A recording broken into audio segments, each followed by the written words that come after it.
Tu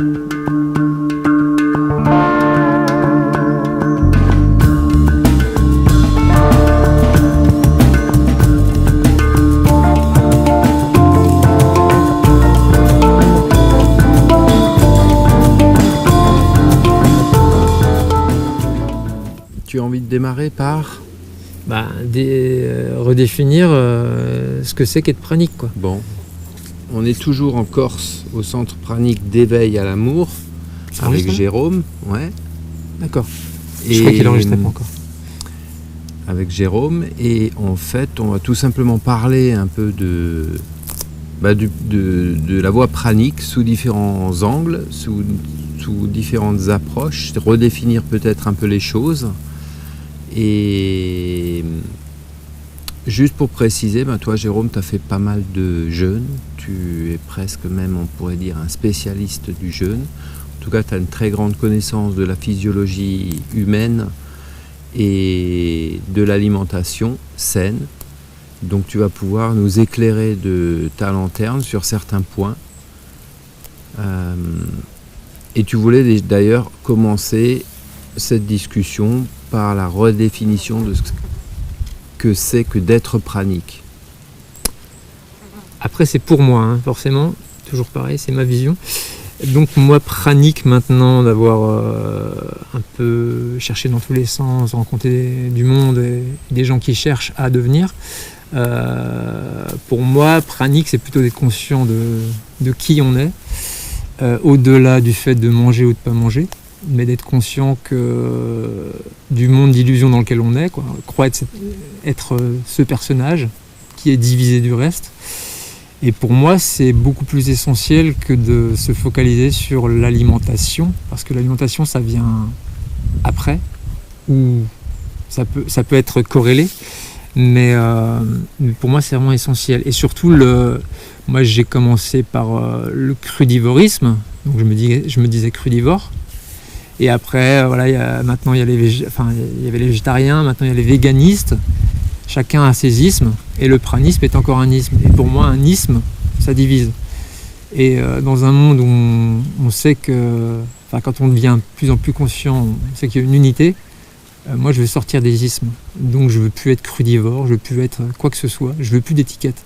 Tu veux plus être crudivoriste ou praniste, ou complotiste, parce que tout le monde me dit que je suis complotiste alors que les gens ne savent pas ce que c'est que le complot. Et donc déjà redéfinir les choses et arrêter de diviser. Donc moi je suis plus pour l'unification que la division. Et dès qu'on se définit avec les autres comme un isme, quoi, et bien tout de suite ça va créer une division et genre je suis plus que toi ou je suis quelque chose de plus, quoi. Genre pranique, j'arrête de manger, ça veut dire je suis un super héros, je ne sais pas quoi. Pour moi, quelqu'un qui mange encore et qui est conscient de qui il est, ça va au-delà. Ça veut dire que si quelqu'un est réalisé en mangeant, super, quoi. Et continue de manger en nous faisant plaisir. Mais surtout, il faudrait qu'on sache pourquoi on mange. Moi, Au-delà du fait de vouloir être pranique, je pense que tu as complètement raison.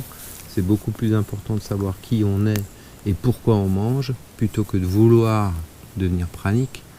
Parce qu'en fait, j'y pensais justement hier soir. Derrière le fait de vouloir être pranique, la grande question, c'est pourquoi tu veux être pranique. Et là, déjà, on va rentrer dans toute cette spirale du mensonge, de la méconnaissance de qui on est, de l'illusion.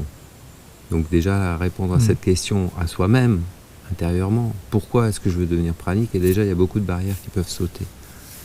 Donc c'est très intéressant, du coup, cette approche qui nous amène à l'émotion, aux émotions, quoi.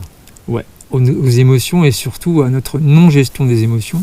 On nous a jamais appris à gérer nos émotions. Dès le plus jeune âge, on nous donne à manger alors qu'on ne sait pas si on a faim ou pas. Dès qu'on pleure ou quoi, on va nous donner le sein. Et ça, on va l'engrammer, ça va devenir un pattern, et puis on va reproduire la même chose à chaque fois qu'on aura une émotion qu'on ne saura pas gérer. On va aller sur l'alimentation, qui sera plus ou moins bonne si on a appris les règles, les principes de base. Mais on va retourner sur les maladies de Proust et des choses qui nous réconfortent, quoi. Et il y a une étude vraiment très intéressante qui est sortie dans les années 90, je crois, 2000, allemande qui montre que sur 100%, ce qui nous alimente, déjà redéfinir l'alimentation. L'alimentation, c'est ce qu'on met dans notre mouche et qui nous sert à fonctionner notre structure biologique, quoi. Et donc l'alimentation, c'est 30% de la part, et le reste, c'est 70% de nutrition. Oui, de nourriture plutôt. La nourriture, en fait, tout est nourriture, dans l'absolu, tout est nourriture. Et quand on se nourrit intensément de la vie, quand on est vraiment présent à qui on est et que le bonheur c'est de vivre, on n'a plus besoin d'aliments pour pouvoir se réconforter. Ou alors on les choisit comme ça parce qu'on a envie de se faire plaisir.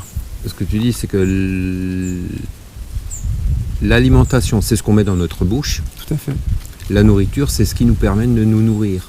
Voilà, donc tout ça n'a est rien à nourriture. voir avec ce qu'on met dans notre bouche. La nourriture, ça peut être un beau paysage, ça peut être une rencontre, une conversation, un partage, vivre, respirer, être conscient. Pour moi, quelqu'un qui est conscient à 100% de la journée dans tous les actes qu'il fait et qu'il les fait avec amour, vu que c'est la clé de la chose, c'est l'amour. Si on fait tout avec amour, on est nourri à 100%, quoi. Si ce n'est plus. Et on est pranique à ce moment-là. On est, voilà, moi le terme, pour moi je ne l'utiliserai plus maintenant, parce que c'est une division, mais on est conscient de qui on est, donc on est connecté au grand tout. Ouais. Et donc on est nourri. On est nourri entièrement et on n'a plus besoin de choses extérieures, parce qu'on s'aperçoit qu'on est ce qu'on cherche. Donc on arrête de chercher à l'extérieur. Donc ça c'est essentiel, parce que les émotions, et j'invite quiconque à se poser la question avant de manger, pourquoi je mange, quoi.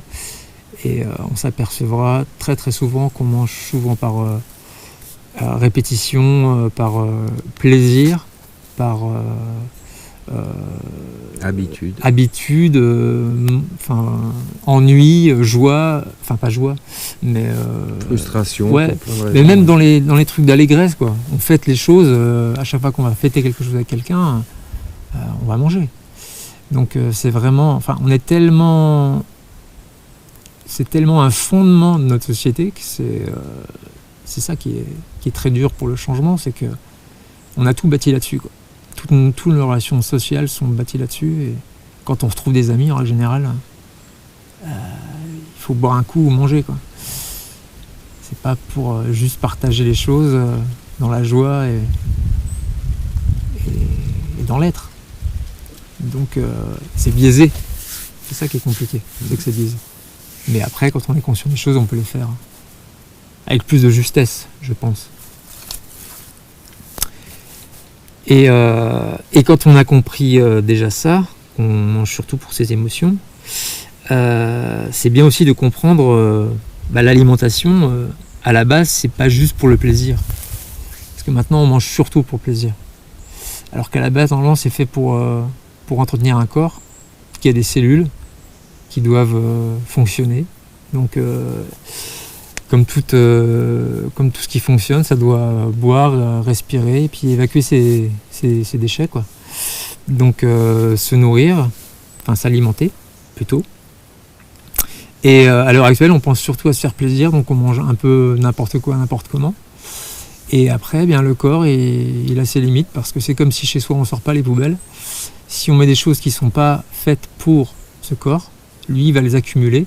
Et puis on va devenir un amas de toxines qui vont rester en stagnation.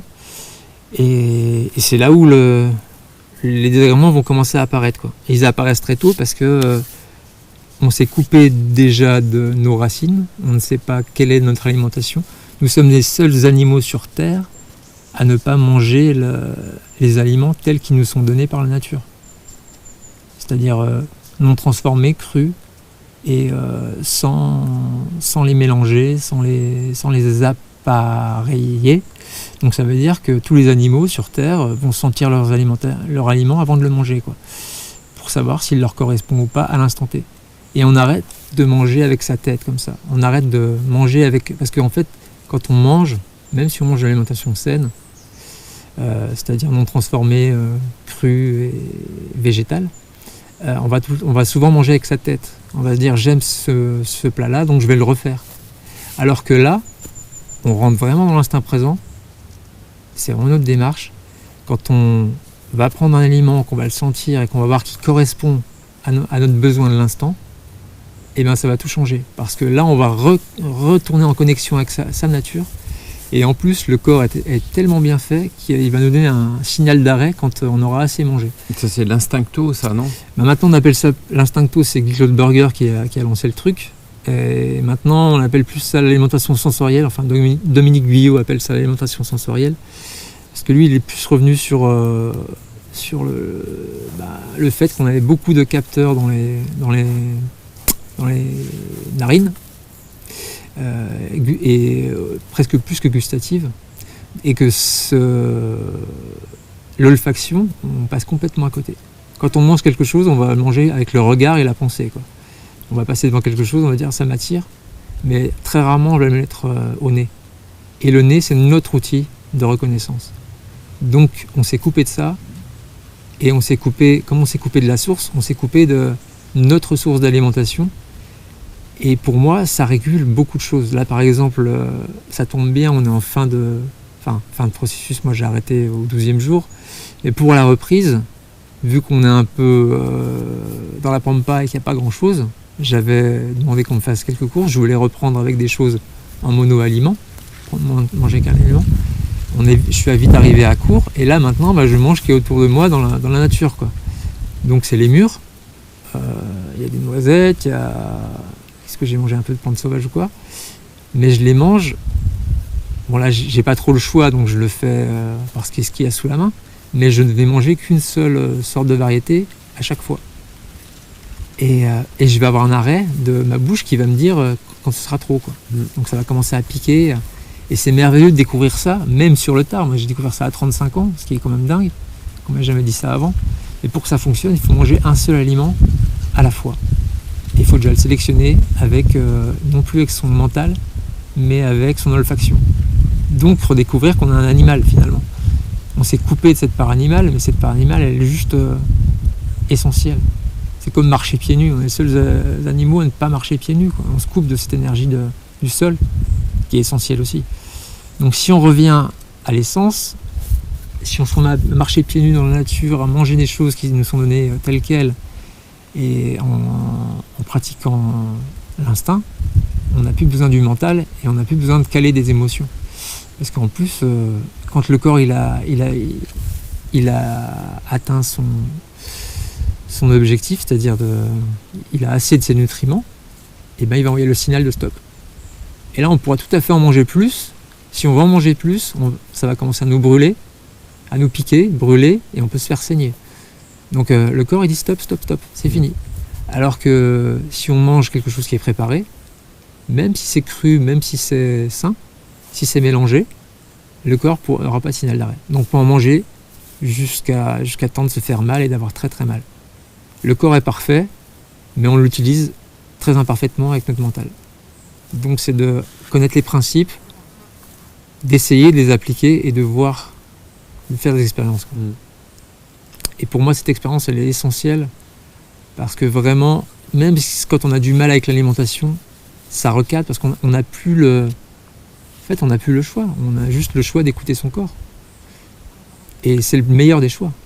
Et en tout cas, c'est, je pense, l'approche, quelle que soit l'approche qu'on choisit, mais en tout cas, cette approche est assez juste avec la manière dont moi j'ai envie d'aborder le pranic, et dans la manière pranic, c'est vraiment déjà de se retrouver soi comme un animal, savoir déjà qui on est, c'est déjà savoir qu'on est aussi un animal à la base, et de là laisser faire les choses en conscience. Donc du coup ça va nous amener forcément à une alimentation plus saine, à une hygiène de vie beaucoup plus propre, à tous les niveaux, pour progressivement arriver vers cette transformation pranique, et pas de le prendre dans l'autre sens, ce qu'on fait tous quasiment aujourd'hui, et j'étais le premier aussi à le faire, c'est de vouloir être pranique, de mettre en place des processus, des systèmes, lire des bouquins, se renseigner, c'est-à-dire de tout passer par le mental, pour finalement arriver à des impasses, parce que à partir du moment où le mental aura fabriqué une boîte et tout un tas de concepts, eh ben, on se perd là-dedans et on n'est plus du tout dans cette approche naturelle et instinctive. Et alors on est coupé en fait de tout ce qui est la nature, et c'est que la nature en fait dans un premier temps qui, dans cette connexion entre nous et l'univers, entre nous et la nature, qui peut nous permettre de toucher du doigt ce côté pranique et de commencer vraiment à se nourrir de ce grand tout, quoi. Et c'est encore un grand mensonge parce qu'on se coupe de sa nature. Parce qu'on se coupe de la nature. Mais on se coupe de sa nature en premier lieu, quoi. Et quand on redécouvre sa nature, finalement, tout est très simple. Moi, avant, c'est pareil, je cherchais des choses, c'était compliqué, etc. Maintenant, si c'est pas simple, j'abandonne tout de suite, quoi. Parce que pour moi, c'est pas simpliste, mais c'est simple, quoi. Après, ça peut être très complexe dans le fonctionnement. On regarde manger des fruits et des légumes tels qu'ils se présentent, ça paraît très simple. Mais ce qui se passe au niveau de la chimie et de la biochimie du corps, c'est juste hallucinant. Et on est émerveillé quand on analyse ça. Mais par contre, c'est très simple. Il n'y a aucun animal qui n'a jamais ouvert un bouquin et pourtant il sait exactement ce qu'il lui faut. Quand il faudra qu'il se purge, il va se purger avec la bonne herbe, quoi. Nous, il faut qu'on lise des traités, qu'on fasse des études. La folie furieuse, quoi.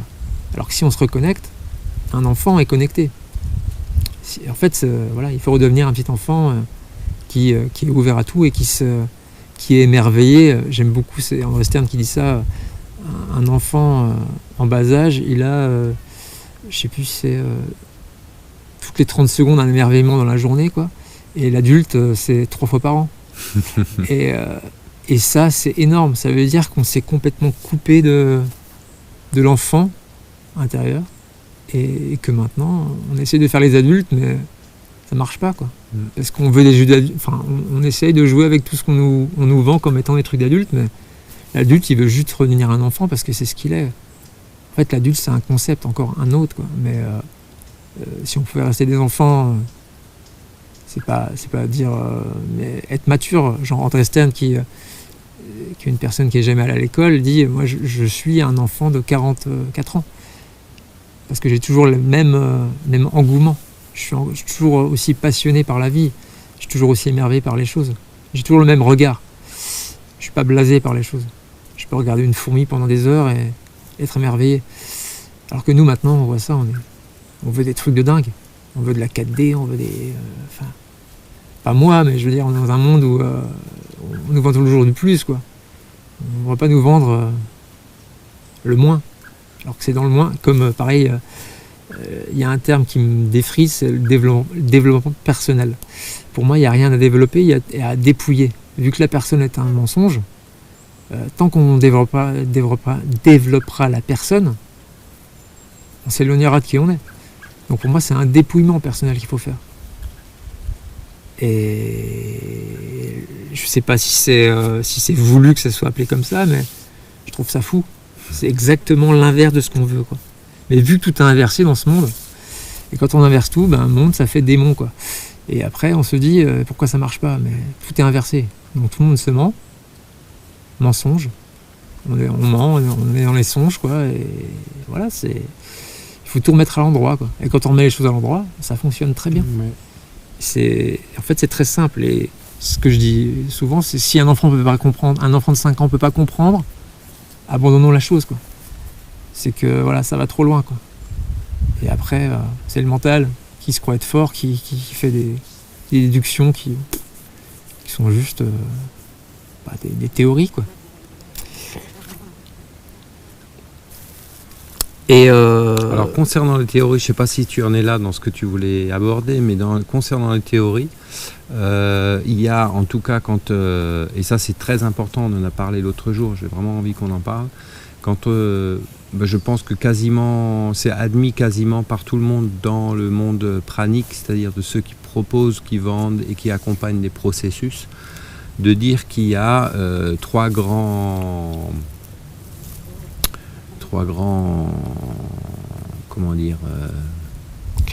critères qui permettent de définir, ou en tout cas de dire que tu es pranique. C'est le sommeil qui s'est réduit de moitié, c'est l'énergie qui est infinie, Et c'est ton poids qui se stabilise en général après la 2e semaine, donc dans la 3e semaine du processus. Et il s'avère en fait que la stabilisation du poids dont on parle et qui est le grand critère du pranic est une erreur colossale, et ça peut même être dangereux dans un sens, puisqu'on peut très bien stabiliser le poids sans être pranic, et tout à fait même l'inverse. Est-ce que tu peux nous expliquer ça? Après, il y aurait peut-être un truc si l'énergie est là, par contre, c'est quand même très bon signe, parce que si on stabilise et qu'il y a l'énergie, c'est quand même super signe. Alors que si on stabilise et qu'il n'y a pas l'énergie, là c'est là où le bas blesse, quoi. Parce que en fait c'est Albert Mosseri qui a accompagné des milliers de jeûneurs, qui est un des premiers hygiénistes français, qui s'est aperçu qu'au bout d'un certain temps, il y a des personnes qui n'éliminaient plus. Et en fait, on voit très bien l'élimination avec la langue. La langue est un très bon indicateur de l'élimination. Et il s'apercevait que les personnes n'éliminaient plus. Et donc, que finalement, elles allaient taper dans leurs réserves minérales pour pouvoir continuer de ne pas s'alimenter, quoi. Et donc, juste en les réalimentant un petit peu, il s'est aperçu que l'élimination repartait. Et donc, ce qui prouve qu'on peut très bien ne plus maigrir, stabiliser son poids, et ne pas du tout être pranique, si j'aime pas ce terme, mais ne pas avoir, que ce ne soit pas un critère, mais que ce soit juste le fait que notre corps ait atteint ses réserves. Il n'a plus assez de réserves pour pouvoir continuer, et donc on va mettre le corps en danger. Et il y a plein de gens qui font des processus, j'en ai rencontré plein, qui vont perdre leurs cheveux, qui vont avoir des soucis derrière, de déminéralisation. Les ongles qui deviennent fragiles, la décalcification qu'on ne ressent pas, mais qui est réelle en fait. Donc c'est une hérésie, déjà pour moi c'est une hérésie d'entamer un processus sans avoir réformé son alimentation et son mode de vie, parce que c'est comme c'est comme vouloir faire un marathon sans avoir commencé par faire des 10 km et d'avoir fait ses gammes, quoi. Donc c'est plonger dans le grand bain, et c'est faire subir un stress à son organisme qui est juste énorme, et derrière les conséquences au niveau psychique et physique vont être compliquées, rien que pour la personne si elle veut refaire un autre processus ou quelque chose. Pour moi il y a un truc qui est absolument essentiel, c'est la loi de l'hormèse. L'hormèse c'est une loi qui dit que plus on met un organisme au défi, et plus il se renforce. Donc plus on va aller chercher sa capacité adaptative, la limite de sa capacité adaptative, et la dépasser un petit peu à chaque fois, et plus le corps va devenir de plus en plus fort à chaque fois. Donc et c'est comme ça qu'on se connaît le mieux, quoi.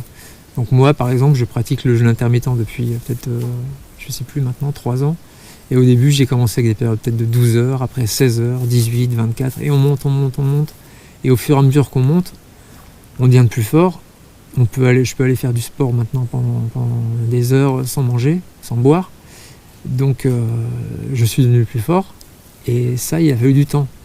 Donc c'est toujours pareil, les processus, c'est on claque des doigts, on fait un processus et on nous vend, on va être ça à la fin. Mais la vie, ça demande des étapes et un cheminement, quoi. Tout se fait graduellement, et il faut savoir prendre le temps. La nature, elle prend son temps pour... Voilà, les cycles, il y a des cycles naturels, et dans notre corps, selon où on en est, on est chacun différent, et on a chacun des cycles différents, et on a chacun une adaptation qui est différente.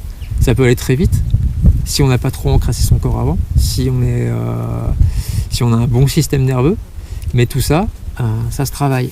Et c'est pas en payant quelqu'un pour un temps donné qu'on va acquérir ça. C'est un travail de tous les jours. Donc pour moi maintenant, je crois que c'est le dernier processus que je vais essayer de faire. Maintenant, je vais focaliser sur l'hormèse au jour le jour. Je suis déjà là-dedans, mais maintenant, au lieu de tenter des 21 jours, je ferai du jeûne en cascade, par exemple, où on appellera ça la pause alimentaire en cascade. On mange un jour, on ne mange pas un autre jour, et même on peut prendre que des liquides. Et après, on peut faire 2 jours un jour, 3 jours un jour, 4 jours un jour, et on regarde comment le corps réagit. Et si au bout de 3 jours un jour, le corps, on sent qu'il y a une faiblesse, et ben on va retravailler là-dessus.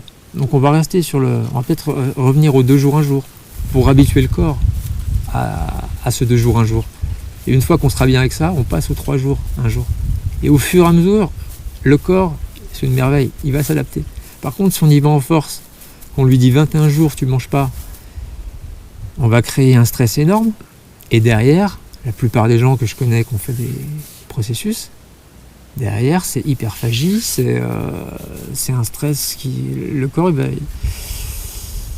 ça va être vengeance. On l'a mis en famine, il va vouloir se rattraper, quoi. La plupart des gens qui perdent 15 kilos, ils les retrouvent. Donc c'est une expérience, ok. Mais qu'est-ce que ça nous a amené vraiment? Qu'est-ce qu'on a appris? Pour moi, le plus important, c'est l'avant et l'après. Le pendant, on est porté par le groupe, on est porté par une énergie, on est dans un lieu, dans un cadre différent. C'est le monde des bisounours. Donc ça se passe bien. Enfin, je dis ça, mais il y a des gens qui galèrent, mais si on a bien préparé, ça se passe bien. Et le plus dur, c'est quand on revient dans sa vie normale et qu'on est confronté aux choses de tous les jours.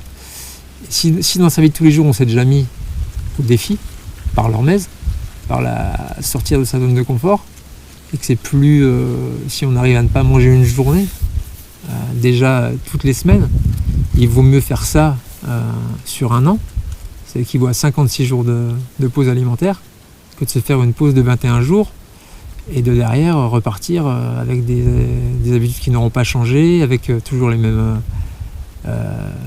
travers dans l'alimentation. Donc vaut mieux mettre une routine en place tous les jours que de faire un truc ponctuel. Ouais. Enfin, moi, c'est ma vision à moi, et en tout cas, c'est ce que je pratique, et c'est ce qui fonctionne vraiment, quoi. Je pense que de toute manière, il vaut mieux s'écouter. Encore faut-il savoir s'écouter, et donc travailler cette écoute pour faire une forme d'approche qui nous est propre, plutôt que de vouloir encore une fois rentrer dans un moule qui serait un processus de 21 jours, ou maintenant de 9 jours, ou de 7 jours, enfin, on vend ce qu'on a envie de vendre. Et on le voit bien d'ailleurs, puisque j'ai pas de statistiques, mais par rapport à toutes les personnes que je croise qui ont fait des processus, je n'en connais pas qui sont restés praniques. En tout cas, quand on dit pranique, quand moi je dis pranique, c'est-à-dire qu'ils ne mangent plus, d'aliments solides. Donc je n'en connais pas. Donc on peut sans doute s'approcher des 99% des gens qui font des processus qui ne deviennent pas praniques. Donc c'est vrai qu'il faut peut-être aussi arrêter de faire croire aux gens qu'avec un processus on devient pranique, parce que c'est pas comme ça que ça marche en réalité. Et puis, oui, s'écouter, écouter son corps, et puis apprendre à se connaître. T'as envie de rajouter quelque chose ? Ouais, pour moi, on est tous praniques. Donc c'est comme pareil, hein, c'est comme les êtres éveillés qui disent on est tous éveillés, quoi. Juste le truc qui fait que t'es pas éveillé, c'est que tu crois que tu ne l'es pas, quoi. Donc tant que tu crois que tu ne l'es pas, tu ne l'es pas, quoi. Et tant que tu crois que t'es pas pranique, c'est pareil. Et il y a un autre truc, c'était qui est vraiment essentiel, sur la minéralisation et l'hydratation et l'inflammation. On est tous plus ou moins inflammés. Plus on a de résidus qui sont dans le corps en stagnation, et plus on va avoir de l'inflammation. Et plus on va être déminéralisé, parce que le corps étant parfait, il va devoir trouver des moyens pour pouvoir gérer cette inflammation. Et donc il va prendre des minéraux précieux dans le corps pour pouvoir gérer tout ce qui l'encombre, donc pour faire des sels neutres. Et donc on va se déminéraliser au fur et à mesure si on n'a pas une alimentation qui se rapproche de la nature, c'est-à-dire avec des végétaux le plus cru possible, gorgés d'eau, la meilleure eau qui soit, qui hydrate vraiment, parce qu'on ne peut être hydraté en fait qu'à l'échelle des minéraux qu'on prend quand on s'hydrate. Et les minéraux qui sont dans l'eau, l'eau du réseau, on n'en parle pas, c'est un poison pour moi, contrairement à ce que dit l'État français qui dit que c'est une boisson de l'eau potable, voilà, avec du poison bien potable. Donc, et l'eau en bouteille, l'eau elle a stagné. Au bout d'1 jour et demi, elle perd toutes ses facultés. Enfin, les minéraux qui sont dedans ne sont plus du tout biodisponibles. Donc, ça devient des déchets pour le corps, quoi. Donc, croire qu'en buvant une eau minérale, on va se minéraliser, c'est un mensonge. C'est comme croire que les produits laitiers vont nous apporter du calcium. C'est un très gros mensonge. Et il y a plein de gens qui vont prendre une eau très minéralisée, genre la Saint-Yor qui a 4000, je sais plus combien, 300 mg de résidus à sec à 180 degrés. C'est un chiffre qui est inscrit sur les bouteilles. Et ce chiffre-là, il faudrait qu'il soit le plus bas possible quand on veut boire une eau qui ne nous encrasse pas, quoi. Et l'eau, elle n'est pas faite pour...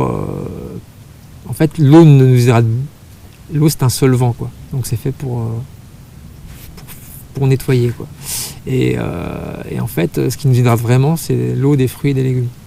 Donc quand on a une alimentation qui est basée sur les végétaux, on est hydraté, on n'a pas besoin de boire. Et c'est d'ailleurs un signe de bonne santé. Quand on n'a pas besoin de boire, ça veut dire que voilà, le corps fonctionne bien, quoi. Et donc cette hydratation, elle est essentielle, parce que plus on va être hydraté, plus on va être minéralisé. Et plus on va pouvoir tenir dans un jeûne, par exemple. Et dans un jeûne sec. Il y a plein de gens qui ont peur du jeûne sec. Le jeûne sec, quand le corps est bien minéralisé et hydraté, c'est le jeûne royal. Parce qu'on laisse vraiment le corps au repos. Donc, et encore une autre légende qui circule beaucoup, c'est que plus on va uriner clair, et mieux ce sera. Et ça, c'est une foutaise totale, quoi. En fait, les reins sont là pour filtrer, éliminer. Et donc, il n'y a pas de raison. Plus c'est foncé, mieux c'est. Et c'est pas l'inverse. Le but du jeu, c'est pas de faire travailler les reins pour qu'ils travaillent. C'est qu'ils travaillent juste ce qu'ils ont à travailler, qu'ils sortent ce qu'ils ont à sortir. Et si c'est très foncé, c'est très bien. Et le but du jeu, c'est pas de pisser très clair. Parce que plus on va pisser clair, les gens font des concours avec les papiers pH. Et plus le pH va être alcalin, plus ça veut dire qu'on va perdre ses minéraux. Parce qu'en fait, il y a un équilibre minéral dans le sang qui fait que quand on boit, on va créer un gros déséquilibre. Donc on peut tout à fait se déshydrater en buvant de l'eau. Ce qui peut paraître complètement dingue pour la plupart des gens, mais ça fonctionne comme ça. Donc intéressez-vous à l'équilibre minéral du sang et regardez sur internet les équilibres entre tous les minéraux, et vous verrez que quand on déséquilibre un minéral, on les déséquilibre tous. Donc apporter un minéral séparément, c'est déséquilibrer tout le reste. Donc pour ça que le top pour s'hydrater, c'est du plasma de Quinton, parce qu'il y a tous les éléments du tableau des éléments périodiques chimiques, et ils sont dans l'égale proportion de ce qu'on a dans le sang. C'est pour ça que c'est dit isotonique. En fait, quand il est prélevé dans la mer, il est dit hypertonique parce qu'il est complet. Et pour le ramener dans les proportions dans le sang, il faut le diluer par 2 fois avec une eau la moins minérale possible. Et avec ça, on se reminéralise. C'est un outil à l'heure actuelle, vu qu'on est tous plus ou moins déminéralisés, et qu'on n'est jamais sûr que les légumes qu'on achète vont être produits sur des sols riches. Un des seuls moyens qui soit pour se reminéraliser avec quelque chose dont on est sûr de l'apport, c'est l'eau de Quinton. Et maintenant, avant c'était très cher, mais maintenant il y a un super plan sur le site d'un ami qui s'appelle Eric Viard, qui s'appelle BioVie. Avant c'était 24 € le litre, et maintenant avec lui on peut l'avoir, les 3 litres sont à 14 € je crois.